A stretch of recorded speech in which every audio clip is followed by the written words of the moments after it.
You ask Tiger to solve. This deals with linear equations with one unknown. The final result is b equals -6. Let's solve it step by step.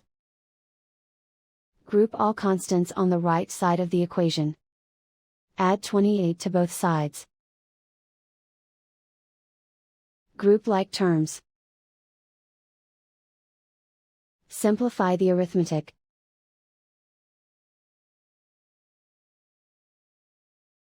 Isolate the b.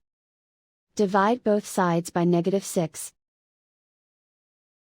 Cancel out the negatives. Simplify the fraction. Simplify the signs. Find the greatest common factor of the numerator and denominator. Factor out and cancel the greatest common factor. And so the final result is b equals -6.